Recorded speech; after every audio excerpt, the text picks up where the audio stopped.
లా excellence IAS Hyderabad 2024 review అని కాదు కానీ ఇన్ఫర్మేషన్ అని కూడా అనొచ్చు. అండ్ ఇక్కడ మంచి పర్సనాలిటీ గురించి law excellence head doctor Rambabu గారు సార్ గురించి మనం ఖచ్చితంగా మాట్లాడుకోవాలి. And at the same time 2024లో లా ఎక్సలెన్స్లో జాయిన్ అవ్వచ్చా హైదరాబాద్ బ్రాంచ్లో, ఎందుకంటే వీళ్ళకి బెంగళూరులో కూడా ఉంది, జాయిన్ అవ్వచ్చా అనే విషయం కూడా మనము ఈ వీడియోలో మాట్లాడుకుందాము. ఎండ్ ఆఫ్ ద వీడియో మీరే డిసైడ్ అవ్వచ్చు మీరు జాయిన్ అవ్వాలనుకుంటున్నారా లేదా అనేది. అండ్ ఇక్కడ ఫస్ట్ ఆఫ్ ఆల్ ఫ్యాకల్టీ గురించి జనరల్గా బేసిక్గా మనం ఎప్పుడైనా కానీ ఒక ఐఏఎస్ కోచింగ్ సెంటర్లో జాయిన్ అవ్వాలి అనుకున్నప్పుడు faculty, on time syllabus completion, schedules అంటే వెయిటేజ్ ప్రకారం ఏ క్లాసెస్కి ఏ సబ్జెక్ట్కి ఎన్ని అవర్స్ కేటాయిస్తున్నారు, టెస్ట్ సిరీస్ క్వాలిటీగా ఉన్నాయా లేవా, అండ్ దాంతోపాటు పర్సనల్ మెంటరింగ్ ఇస్తున్నారా, ఒకవేళ ఇచ్చిన ఫీడ్బ్యాక్ అంటే టెస్టులు పెట్టి ఫీడ్బ్యాక్ సరిగ్గా ఇస్తున్నారా లేదా, వీటన్నిటిని మనం కన్సిడర్ చేసుకుంటాము. వీటితో పాటు కాస్ట్ ఎంత ఉంది, మనం ఎంత పెడుతున్నాము, దానికి వర్తా కాదా అనేది అన్నీ కన్సిడర్ చేసుకొని ఒక ఇన్స్టిట్యూట్లో జాయిన్ అవ్వమని చెప్తూ ఉంటాను. అండ్ దానికి సంబంధించి మనం డిస్కస్ చేసుకునే ముందు లా ఎక్సలెన్స్ హెడ్ డాక్టర్ రాంబాబు గారి గురించి మనం మాట్లాడుకోవాలి. అండ్ ఇది డెఫినెట్లీ నేను ఇన్స్టిట్యూట్కి సపోర్ట్ చేస్తలేను. అండ్ డెఫినెట్లీ నేను ఒక మాట మాట్లాడితే మళ్ళీ మీరు లా ఎక్సలెన్స్కి సపోర్ట్ చేస్తున్నారా, ఇంకొక ఇన్స్టిట్యూట్కి నెగిటివ్ చేస్తున్నారా, ఇలా కాదు. నేను ఎవరికి సపోర్ట్ కాదు. నేను ఇక్కడ ఈ రాంబాబు గారి గురించి నాకు పర్సనల్గా ఉన్న ఎక్స్పీరియన్స్ని మీతో షేర్ చేయడం నా ఉద్దేశం.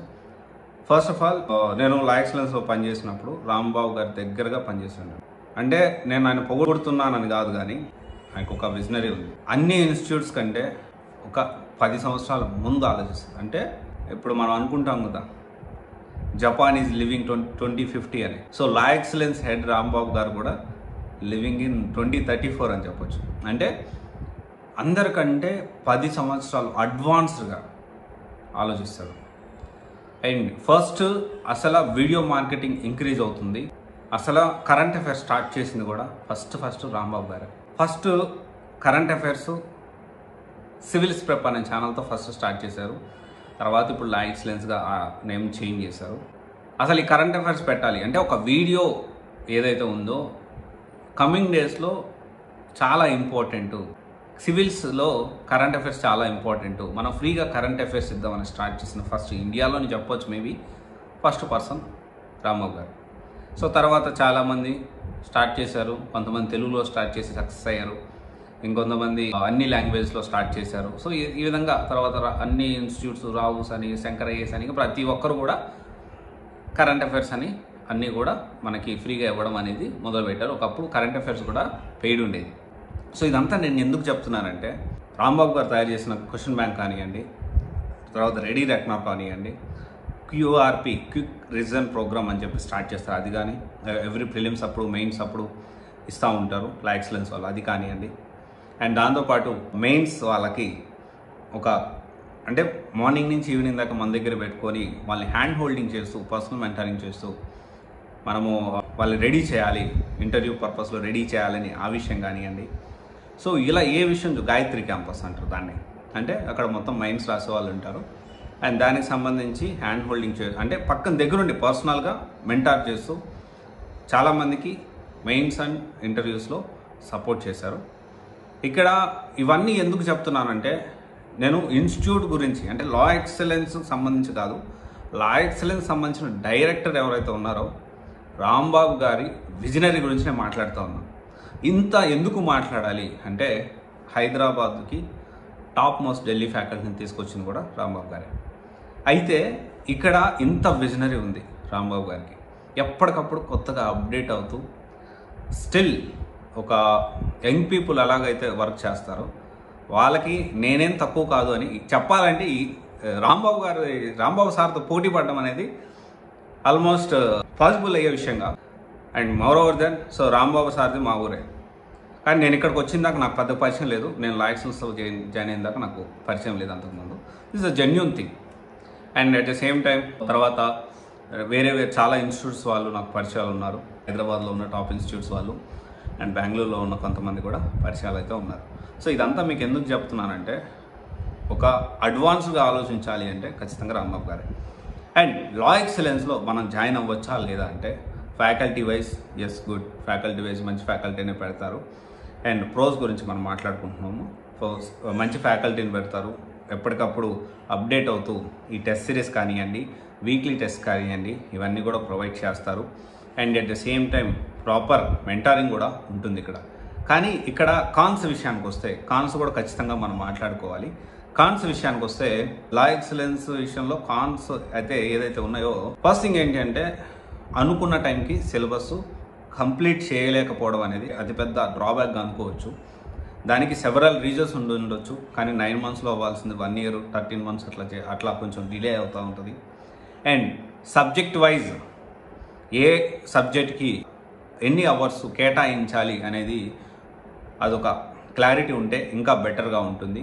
And at the same time faculty change అవ్వకుండా మనకి డెమోలో మనం జాయిన్ అయ్యేటప్పుడు ఎవరైతే ఫ్యాకల్టీస్ ఉన్నారో ఆ టాప్ మోస్ట్ ఫ్యాకల్టీయే కోర్స్ చివరి వరకు ఉంటే ఇంకా బాగుంటుంది. కొంతమంది చేంజ్ అవుతున్నాను అంటున్నారు, కొంతమంది స్టూడెంట్స్ లేదు మధ్యలో మారుతున్నారు, ఫ్యాకల్టీస్ మారుతూ ఉన్నారు అని అంటూ ఉన్నారు. అలా మారకుండా ఉంటే అండ్ ఇవన్నీ కొంచెం అప్గ్రేడ్ చేసుకోగలిగితే అండ్ ఇంకా బెటర్గా ఉంటుంది. సో అండ్ డెఫినెట్లీ 2024లో హైదరాబాద్లో ఇంకొక అతిపెద్ద డ్రాబ్యాక్గా నేను అనుకుంటున్నాను ఏంటి అంటే ఫీజు విషయంలో.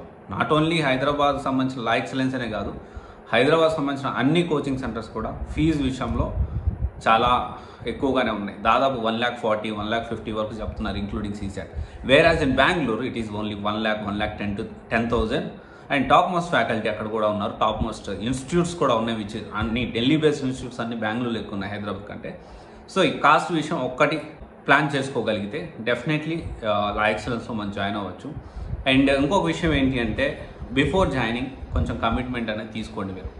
అండ్ మనకి కమిట్మెంట్ మీరు అడగాల్సింది ఏంటి అంటే ఫ్యాకల్టీ చివరి వరకు ఉంటారా, సబ్జెక్ట్ వైజ్ ఎన్ని అవర్స్ కేటాయిస్తారు అంటే షెడ్యూల్ రిలీజ్ ఇవ్వమని అడగడం కాదు, కానీ సబ్జెక్ట్ వైజ్ వెయిటేజ్ ప్రకారం ఎన్ని అవర్స్ కేటాయిస్తారు అనేది ఇక్కడ చాలా ఇంపార్టెంట్.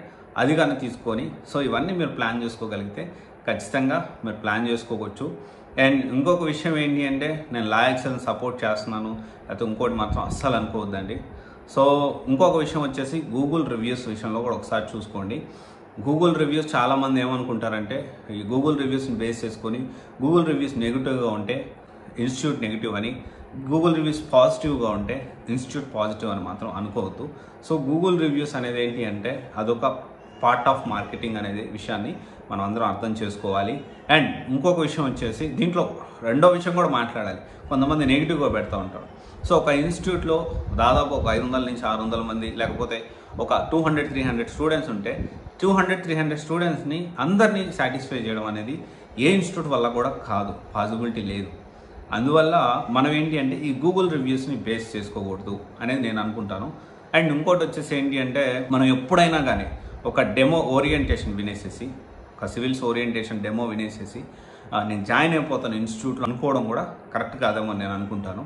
దాంతోపాటు అన్ని సబ్జెక్ట్స్ సంబంధించి అట్లీస్ట్ హాఫ్ అన్ అవర్ ఆ 20 minutes ఆ వీడియోస్ ఆ డెమో వీడియోస్ వినగలిగితే ఖచ్చితంగా అది మనకు అర్థమవుతుంది అన్ని సబ్జెక్టులు మనము ఇక్కడ జాయిన్ అవ్వచ్చా లేదా అనేది. లా ఎక్సలెన్స్లో కూడా ఈ విధంగా ఏంటి అంటే అన్ని సబ్జెక్ట్స్ సంబంధించిన ఒక 15 minutes 20 minutes అక్కడ వెళ్ళగానే మనం ట్యాబ్ ఇచ్చి ఆ డెమో క్లాసెస్ అనేది వినిపిస్తారు. అది మంచి విషయం. ఇక్కడ ఇంకొక విషయం అర్థం చేసుకోవాల్సిన విషయం అంటే ఆ ఫ్యాకల్టీ చివరి వరకు ఉంటారా లేదా అనేది మనం ఆలోచించి డెసిషన్ తీసుకోవాలి. సో ఫైనల్గా 2024లో లా ఎక్సలెన్స్ ఐఏఎస్లో జాయిన్ అవ్వచ్చా అంటే ఒకసారి మీరే ఆలోచించి కనుక్కొని అన్ని ఇన్స్టిట్యూట్స్ తెలుసుకొని అప్పుడు మీరు డెసిషన్ తీసుకోండి. ఓకే, నేను చెప్పిన పాయింట్స్ కన్సిడర్ చేసుకొని ప్లాన్ చేసుకోండి. All the best.